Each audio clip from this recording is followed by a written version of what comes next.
Kendall turned pale and cried openly. I think we know whose side she'll take. The messages and voicemails from Kate's parents were not as angry and hostile as those from my mother, but it was obvious that they were upset and angry. And it was obvious that the source of their anger was me. There were no messages or voicemails from my father. It was weird. I deleted all the messages and voicemails and then watched the girls delete theirs without listening to them. We turned off our phones and stared into the fire, reflecting on this shitty day. The next day, we enjoyed a hike in the canyon, and in the evening, we went to a Texas show. The girls loved the show, and it was just as cool as I remembered it being. We stayed 2 days in Amarillo and then turned off the I-40 freeway and headed west. We were counting on 4 weeks of vacation, but we were actually there for 5 weeks. Some of our trips that were designed for 1 day took 2 or 3 days. Eventually, we realized we needed to come home. The girls needed to be in Austin the following week for dorm check-in and class registration. The original plan was for the 4 of us to rent a U-Haul, tow it behind my pickup truck with a cab, and we would transport the girls to their dorm room. They shared a room their first semester, so the move would be pretty easy. That was until their mother decided to blow up all of our lives. My father was sitting on the porch of our house when we pulled up. I looked around, but I didn't see Kate, her parents, or my mother. Since his motorcycle was parked in the driveway, I realized that they hadn't gone with him, so he must be alone. I got out of the van and stretched before walking towards the house. "Dad," I said. "Pete," he admitted, "what's new?" "I suppose that's not a serious question." "Not really." "Are you alone?" "Yep." "They don't know about the GPS in the van, and Frank knows as much about computers as your grandmother, and she died 10 years ago. They don't know we're back." It shook me to the core. I was trained for war, and I came home with nothing. No, I decided to keep that to myself. "Have your phones been off this whole time?" "We bought a couple landlines in Flagstaff. The girls wanted to stay in touch with their friends, and I needed to stay in touch with work and Terry." He nodded. "Well, Terry did his job. She was serviced last week at her parents' house." "I guess that didn't go so well," I said. "God, that's the goddamn understatement of the year. Kate's been in a mental institution since she was served. Her parents are upset and mad at you, mad at the girls, basically mad at everyone but Kate and your mother." "Where is dear Mom?" I asked after listening to her voicemails. I realized that I am not her favorite person. "None of you," he nodded toward the twins. "She's so mad at the 3 of you she can't even form a coherent sentence. This whole week has turned into a Tijuana donkey show." "I'll explain that term later," I told the girls. I realized they were going to ask about the donkey shows in Tijuana, and that wasn't the kind of conversation. "I was in the mood for your mom's at her house," Dad said. I threw my father a perplexed look. "Her house?" "Her house," he confirmed. "I filed for divorce too." After this bombshell, we interrupted our conversation to unload the van and then clean it afterward. We grilled hamburgers for dinner and chatted about our trip. We avoided the topic of Kate and her lover, my mother, and other grandparents. I told the girls I didn't mind them going to my mother's house, but they declined. They wanted to go see what their friends were doing. So after dinner, they each gave me a hug and a kiss on the cheek and promised to be back by midnight. I grabbed a bottle of Mayam and 2 green glasses, along with a couple of cigars, and met my dad on the patio. I poured each of us a couple of fingers of bourbon, and then we performed the cigar lighting ritual that most men master at a young age. We puffed and sipped our cigars in silence as we watched the night shadows grow. "So, what happened?" I asked. Dad took a sip of bourbon before answering. "She was always very close to Emily and her family. Sometimes I thought she was closer to them than she was to her own family, me, you, and the girls. When this whole thing blew up over Kate, I expected your mother to take your side and be mad at Kate, and that didn't happen," I stated. He shook his head. "Not one bit. She was furious at you for reacting the way you did by leaving, angry at her granddaughters for leaving with you, and furious at me because I said I didn't blame you. I didn't see her messages to you at the time, but saw them later. I heard her leaving you voice messages. I didn't like what she was saying to you, but I didn't say anything to her at that moment. There was no point in adding fuel to the fire. I know you, and I know that after the last time she got involved with another guy, you were done with her. Did you know about the other time? I was surprised. I hadn't told anyone. I heard Kate, Emily, and your mom talking about it months after it happened. I know it wasn't as bad as it could have been, but bad enough. But not as bad as it is now. After a few days, it became apparent that all three of you had turned off your cell phones. My iPhone wasn't working, and you weren't answering texts and voicemails. Each day was even shittier than the last. Kate spent hours crying, wailing, and carrying on with her life. Her parents were desperate, and your mother was increasingly angry at you and hostile towards me. A week later, her parents locked Kate in the psychiatric ward of Methodist Hospital. They were afraid she would kill herself.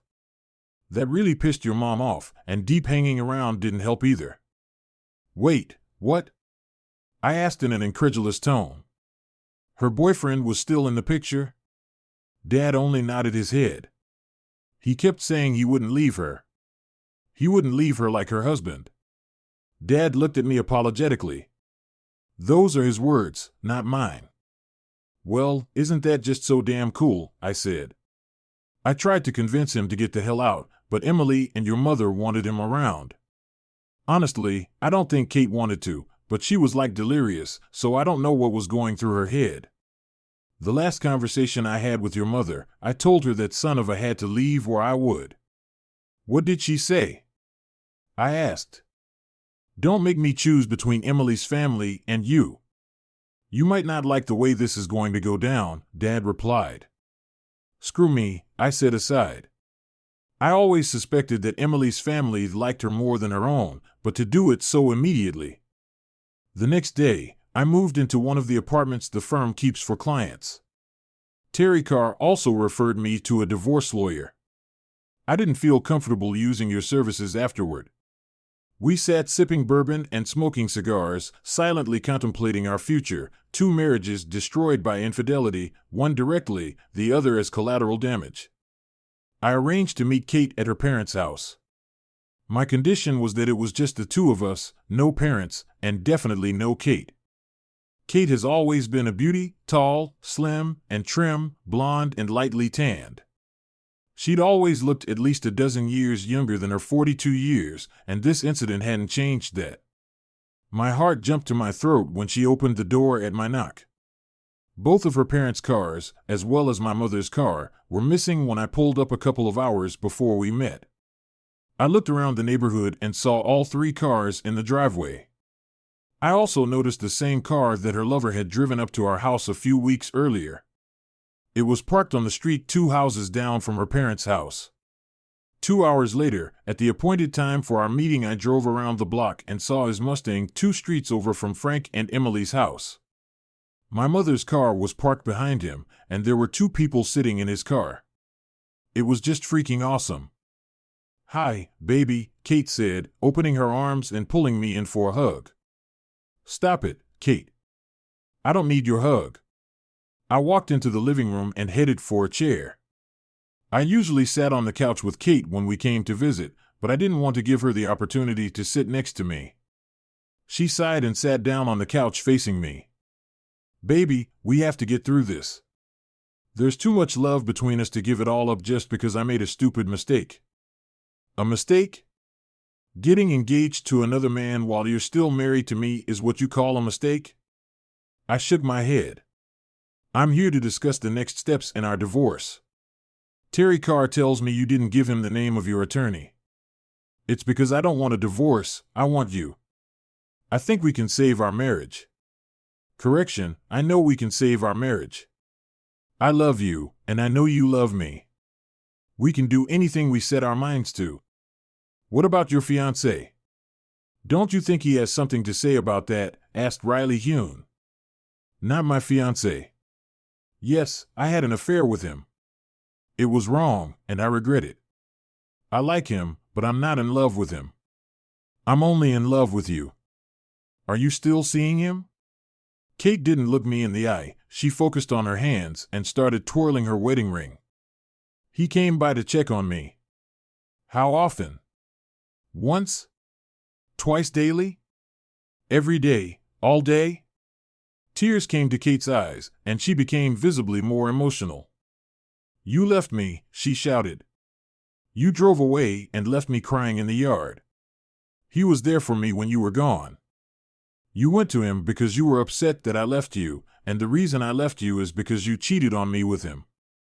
It was like the old joke about the kid on trial for killing his parents and asking the judge to take pity on the poor orphan. Yes, but it's over with him.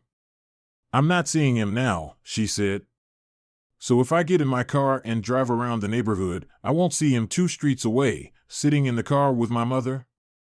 Kate's eyes widened as she realized I wasn't buying her nonsense. I stood up and said, Kate, find a lawyer and give him the information about Terry. You can marry that, and I can move on with my life.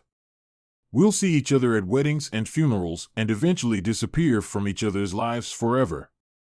You'll just be the man I was once married to. She looked at me in horror. She turned pale as paper. No, no, no, I can't, never see you. Kate began to sob. She wrapped her arms around her upper body and began to rock back and forth, humming, no, no, no, no, no, no, no, no, no. I stood up and looked sadly at my soon-to-be ex-wife. I shook my head and walked out of the house. I drove across 2 streets, stopped next to Deepshit's car, and rolled down the window. His window was already down.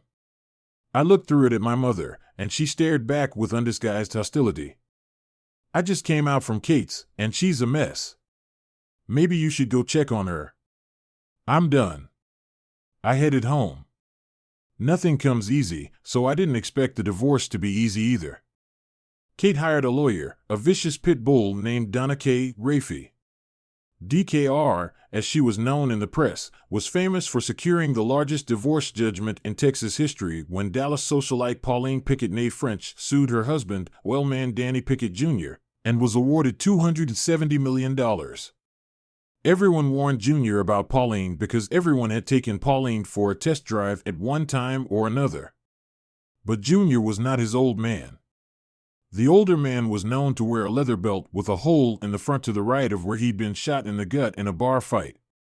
Not only did he not fall down and stay down, but he also beat the person who shot him to death with a pool cue. Senior was smart and tough, something Junior was not, but Senior had died in a plane crash 6 years before, leaving Junior his oil company. I knew I had a battle ahead of me. First, they demanded marriage counseling. I refused. It wasn't the marriage that was destroyed, it was my wife. This led to nothing but court-ordered 10 sessions, for which I had to pay. I could choose my counselor, but that was small consolation. Dennis Lampier advertised himself as a marriage counselor specializing in infidelity injuries. Reviews of him on the internet were rave reviews, and he was listed as court-approved. My first phone interview with him went well. It wasn't until Kate and I sat in front of him that I realized the case was likely to go south. Mr. and Mrs. Conroy, what do you want to achieve from this consultation? I mentally added to the list of demands that Kate return to her maiden name. I made a mistake. I had an affair with another man. I feel terrible about it, and I want to find a way to get over my mistake and use it to build a better, stronger marriage. I looked at her in disbelief. She's still dating? She's engaged to him, for crying out loud, Dennis admonished me. We try to avoid yelling and swearing in these classes. Please be calm and respectful of each other. Kate, is this true? Are you really engaged to another man, and yet you tell us you're trying to save this marriage? Brian asked. It's true. Brian asked me to marry him. I told him no. I want to save my marriage, I said. I looked at Lampier. Would you say this is textbook monkey branching? Why do you ask that? He replied. She doesn't want to commit to her boyfriend until she's convinced our marriage is beyond saving.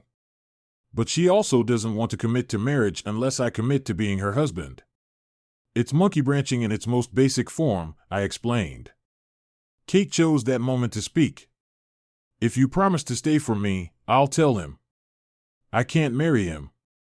I'll give the ring back. I just stared at her for a minute. The fact that we're even discussing whether you accepted a marriage proposal from another man tells me how bad this marriage is. When was the last time you had sex with him? Kate started twirling her wedding ring. At this point, I realized this was going to be total douchebaggery. I don't remember, she said. Come on, Kate. No one believes that. You're a smart woman. You have a doctorate. You know exactly how many times you had sex with him. When, Kate? When was the last time you had sex with him? This morning, she said quietly, tears rolling down her face. I'm so sorry, Pete. It was this morning. I stood up, nodded to the therapist, and walked out the door. I knew it was going to be really bad, and it was. In an attempt to reason with me, they pounced on everything I owned, businesses, patents, everything. By this point, I just wanted out. The girls went to college, and in Austin, I put them in a dormitory, much to their mother's dismay. I turned down her request to join us. She appealed to the twins, but they declined as well. They had no sympathy for her and wanted to have as little to do with their mother as possible.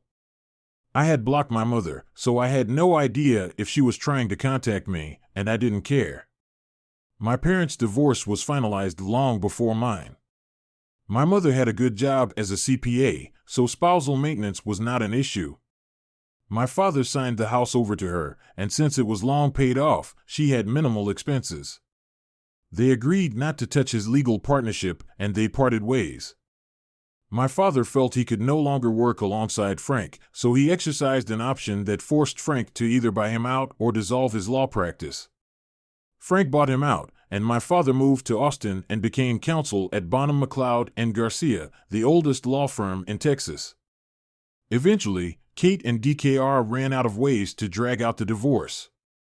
I signed the house over to Kate, sold my business for a pittance, mostly for the value of the land, building, and equipment, and gave Kate half of the proceeds. Kate also got half of the rights to my patents. I took it a step further and agreed to fully transfer the patents to her on the condition that that would be the end of it, and she would sign the papers. To every obstacle they put in my way, I agreed. There would be no more attempts to get additional money or property from me. That was it. Finito. Done.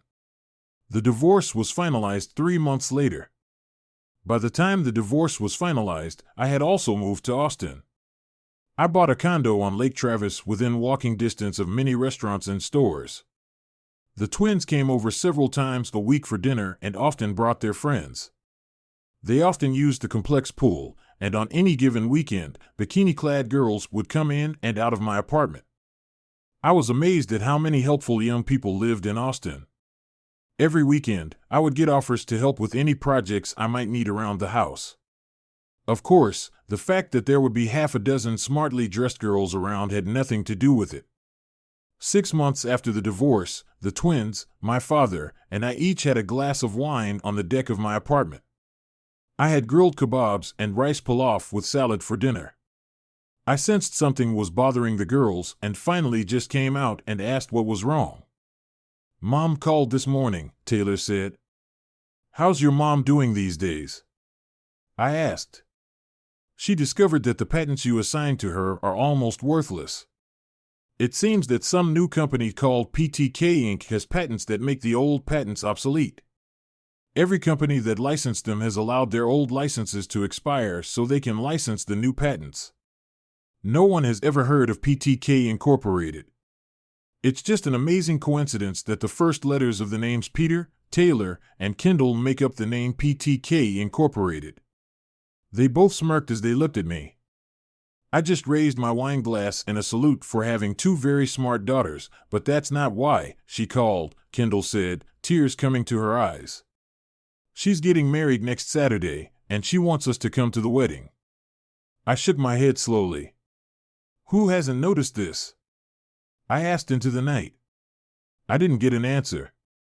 My daughters wished their mother good luck at her upcoming wedding, but explained that they would not be attending. They do not approve and do not want to have any relationship with her new husband, they said. Kate is sad, but she understands. Mom takes full responsibility for ruining her marriage. She knows it was the biggest mistake of her life, with the exception of Dad, she said, nodding toward their grandfather. Our grandparents supported her or encouraged her.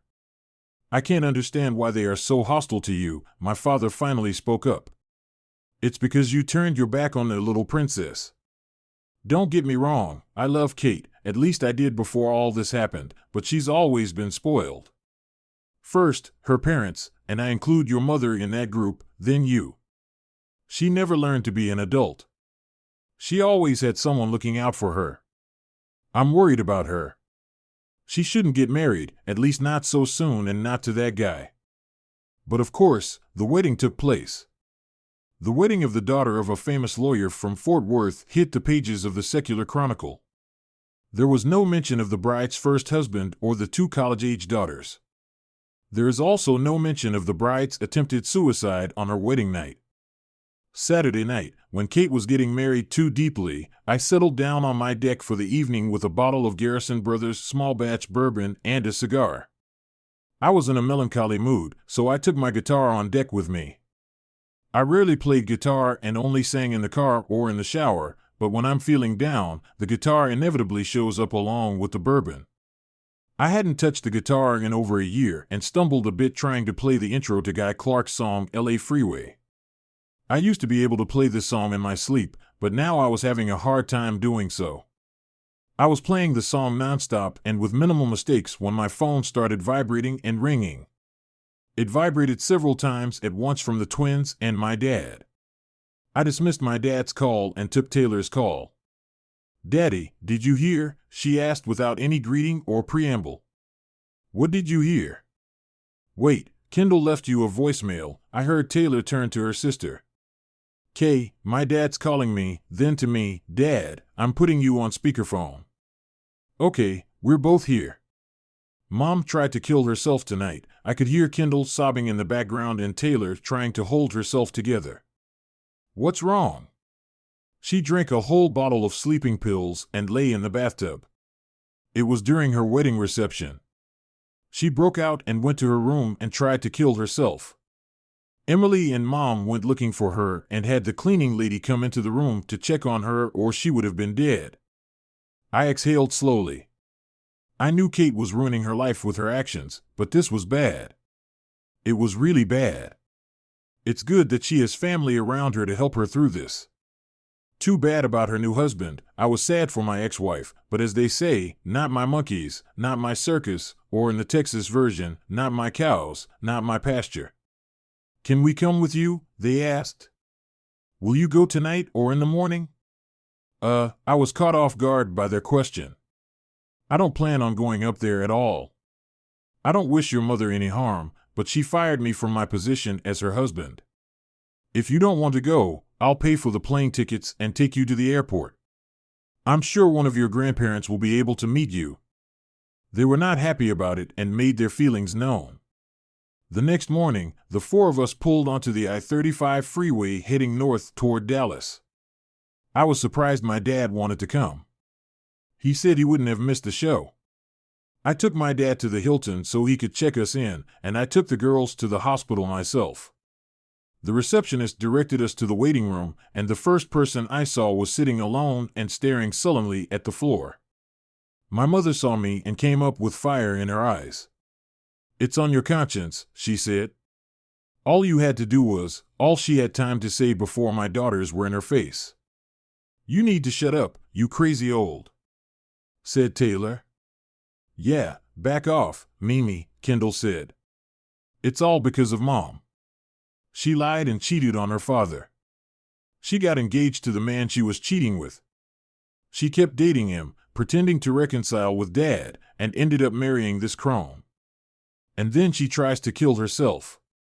So, tell us, my dear sweet grandmother, how is all this our daddy's fault?" My mom seemed to fall to the ground, sitting up and sobbing. Emily sat down next to her, and they cried in each other's arms. Frank put his hand on my shoulder. "It's not your fault, Pete. Everything that's gone wrong is either her fault or ours. We should have clamped down on that back the first time he showed up after you and the girls left. To our shame, we let him stay here, looked at us unkindly as we discussed him. What's going to happen to her?" I asked Frank, "Are we going to take her home and help her? She desperately needs therapy." "I'll take her home with me." I stood up and turned to face us. "She's my wife, screw you," I said. "Maybe someday she'll decide to go to you, but today's not that day." Frank stepped between us. He explained that Kate was going home to her mother's house where she could be looked after. If Kate wanted to continue the marriage, she could make that decision when her mental health improved. Dipsh didn't like that answer, so he scurried away. Shortly afterward, my daughters were allowed to see their mother. They returned to the waiting room 15 minutes later and hugged me, crying softly. "Mommy wants to see you, Daddy," Kendall said. My mom, Emily, and Frank looked at me with hope in their eyes. "Please, Pete," Frank said. "It'll be good for her." I shook my head sadly. "I can't do that. I'm not a relative or a friend, I'm just someone she was once married to." All three of us began to cry as my statement hung in the air. I turned around and walked out of the hospital. 4 days later, we returned to Austin. Before we left Fort Worth, I discussed with Frank what had happened since my move to Austin. When Kate found out that the patents I had signed over to them were worthless, their plans quickly crumbled. Kate assumed that her lifestyle wouldn't change much. On the other hand, Dipsh thought he'd hit the jackpot, a gorgeous wife and a thriving manufacturing company were his golden ticket to a life he had only dreamed of. He would quit teaching and take over his wife's company. First, they found out that I sold my company for pennies since I had sold it to employees. There was nothing they could do.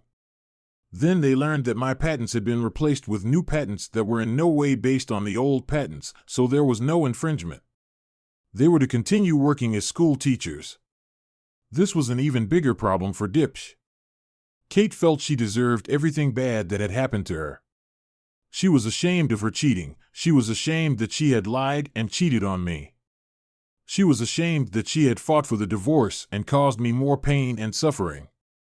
She really didn't want to marry that jerk, but she felt she had to. Why else would she put her family through what she'd put them through, ruin her marriage, and burn her life to the ground for no good reason?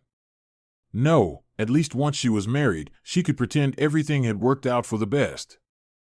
But as Frank escorted Kate to her future husband, he realized something was wrong. Kate felt like she was walking down the aisle in a dream. She was almost in a daze. Frank wondered if she had taken drugs, but dismissed the thought. Kate had never been interested in drugs. She disappeared before the bride and groom's wedding dance, and Emily and my mother went looking for her. I shook my head, thinking that it was all for nothing. I loved Kate with a deep romantic love that was unshakable and unassailable. So life went on. The girls went on to college.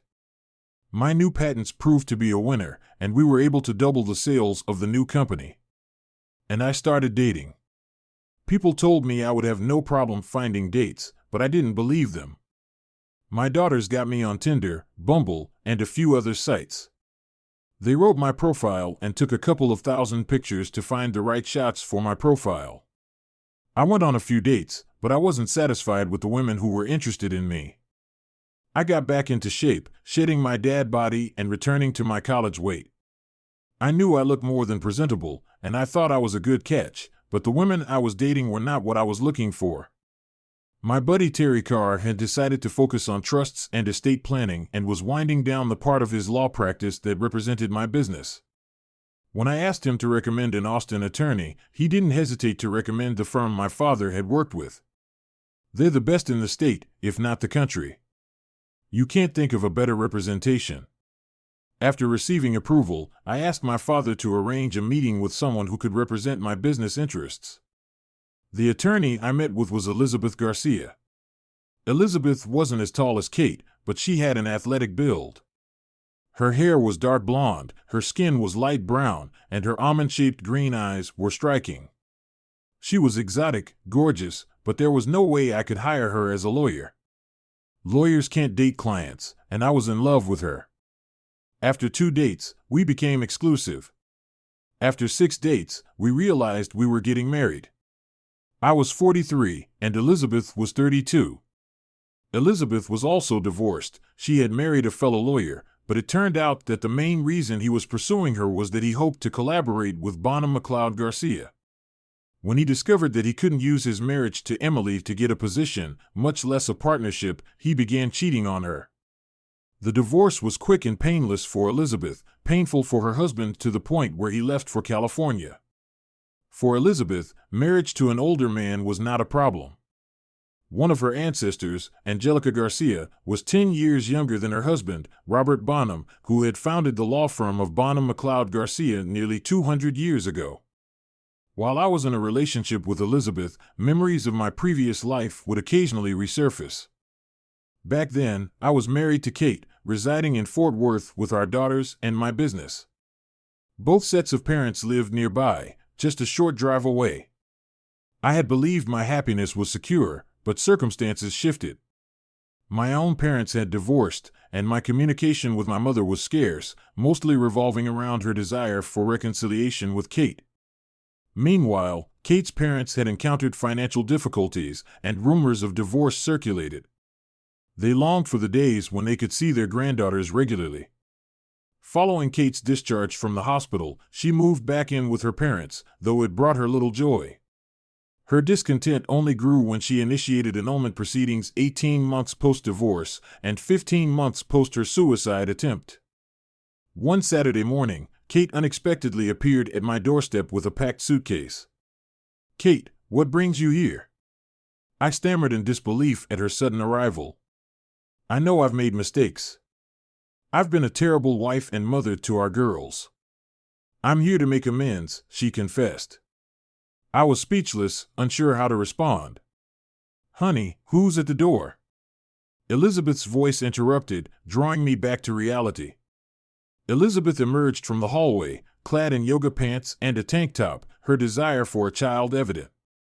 My vasectomy had been postponed upon our return from our honeymoon. Elizabeth was keen on starting a family, despite my concerns about my age.